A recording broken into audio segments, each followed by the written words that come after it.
சத்தியமா கிளம்பி பிரியாணி கறி அம்மா அருமையா நல்லா ஊறி இருக்கு சாப்பிட்டா பிரியாணி டேஸ்டா இருக்குது ஆறுனதுக்கு அப்புறம் பிரியாணி செய்யக்கூடாது போட்டி தக்காளி தொக்கு பிரியாணி மாமா திட்டின மாமா அந்த நேரத்துல சொந்த மாமாவை அவங்க பிரியாணி நல்லா இல்லைன்னு சொன்னாங்க முட்டை தக்காளி தொக்கு போட்டி ரோட்டி மட்டன் பச்சடி பச்சடி பிரியாணி டொக்கு கத்திரிக்காய் டொக்கு யாரே இந்த வார்த்தை நேத்து கூட சொல்றாங்களே டொக்கு அப்படின்னா புரியுமாமா அது யார் ரிலீஸ் பண்ண தெரியுமா அப்பா ரிலீஸ் பண்ண வார்த்தை தான் அது மட்டன் ஃப்ரை அப்படி சொல்லணும் அதை மீதி கறி குழம்பு எடுத்துனோமா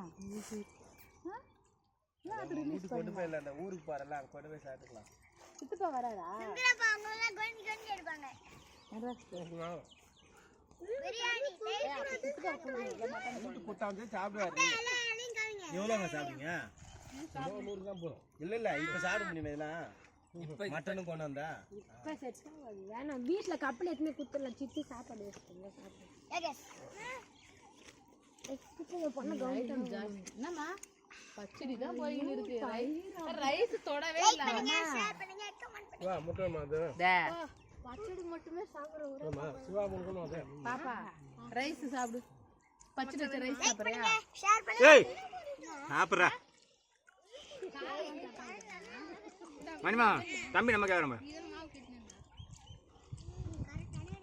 சுந்தரப்பா வச்சு மீன் வாங்கிக்க லைக் பண்ணுங்க சீட்டு வேணுமா வைங்க அவனுக்கு ஒன்று வாங்கிச்சம்மா அப்பா கிட்ட வாங்கிக்க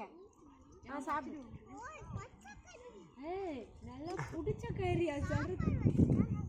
அவன் கொம்பு